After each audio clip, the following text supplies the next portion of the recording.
লোহিত সাগরের উত্তপ্ত জলপথে একের পর এক বাণিজ্যিক জাহাজে হামলার ঘটনা। মধ্যপ্রাচ্যে উত্তেজনা তীব্র হয়ে উঠছে।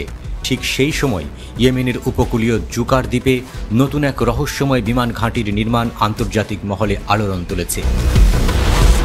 এখনো পর্যন্ত কেউ আনুষ্ঠানিকভাবে এর মালিকানা স্বীকার করেনি, তবে স্যাটেলাইট চিত্র ও আঞ্চলিক সূত্রগুলো বলছে এই প্রকল্পের পেছনে কোনো বড় আন্তর্জাতিক শক্তির সম্পৃক্ততা রয়েছে। জুকার দ্বীপটি ইয়েমেনের পশ্চিম উপকূল থেকে প্রায় 90 কিলোমিটার দূরে। লোহিত সাগরের বাব আল মান্দেব প্রণালীর কাছাকাছি অবস্থিত এটি। এই প্রণালী দিয়ে প্রতিদিন মধ্যপ্রাচ্যের তেল, গ্যাস ও পণ্যবাহী জাহাজ আফ্রিকা ও ইউরোপের দিকে যাতায়াত করে। সেই কারণেই এই দ্বীপটির ভৌগোলিক অবস্থান কৌশলগতভাবে অত্যন্ত গুরুত্বপূর্ণ। বিশেষজ্ঞরা বলছেন, যে কেউ এই দ্বীপের নিয়ন্ত্রণে থাকবে সে কার্যত লোহিত সাগরের দক্ষিণ প্রবেশ পথের উপর প্রভাব বিস্তার করতে পারবে।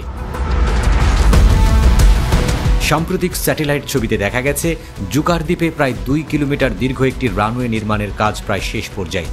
এপ্রিল মাসে এখানে একটি ডক নির্মাণের কাজ শুরু হয়, আর অক্টোবর নাগাদ রানওয়ের মার্কিং পর্যন্ত সম্পন্ন হয়েছে।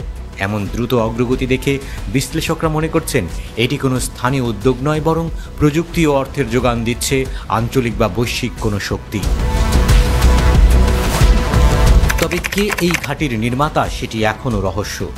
কোনো দেশ আনুষ্ঠানিকভাবে দায়িত্ব স্বীকার করেনি।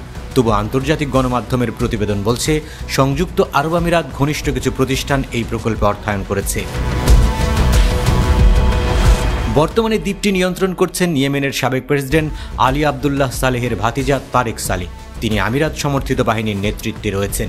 ফলে অনেকেই ধারণা করছেন, এই ঘাঁটির মাধ্যমে ইউএই আবারও লোহিত সাগর অঞ্চলে তাদের প্রভাব বিস্তার করতে চাইছে। জুকার দ্বীপের অতীত কম নাটকীয় নয়। 1990-এর দশকে এটি ইরিত্রার দখলে চলে যায়। দীর্ঘ আইনি লড়াইয়ের পর 1998 সালে আন্তর্জাতিক আদালতের রায়ের মাধ্যমে ইয়েমেন দ্বীপটির নিয়ন্ত্রণ ফিরে পায়। সেই থেকেই দ্বীপটি ভূরাজনৈতিক প্রতিযোগিতার কেন্দ্রবিন্দু হয়ে আছে। বিশ্লেষকদের মতে, চলমান প্রেক্ষাপটে এই ঘাঁটির প্রধান উদ্দেশ্য হতে পারে বিদ্রোহীদের সমুদ্র পথে হামলা ঠেকানো, সেই সাথে ইরান সমর্থিত অস্ত্র সরবরাহ নেটওয়ার্ক বন্ধ করা। এছাড়া লোহিত সাগর ও বাব আল মান্দেব প্রণালীতে আন্তর্জাতিক বাণিজ্য রুটকে নিরাপদ রাখা। যুক্তরাষ্ট্র ও তার মিত্রদের কৌশলগত উপস্থিতি বাড়ানোও হতে পারে এর আরেকটি লক্ষ্য।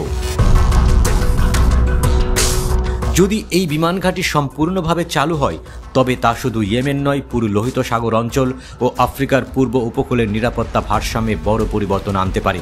কারণ এখান থেকে সহজেই মধ্যপ্রাচ্যের তেলবাহী জাহাজ, আফ্রিকার উপকূল ও ইরান সমর্থিত গোষ্ঠীগুলোর গতিবিধি পর্যবেক্ষণ করা সম্ভব। এখন প্রশ্ন একটাই, এই রানওয়ে কি শুধুই সামরিক ঘাঁটি, নাকি মধ্যপ্রাচ্যে নতুন কোনো শক্তির আবির্ভাবের ইঙ্গিত?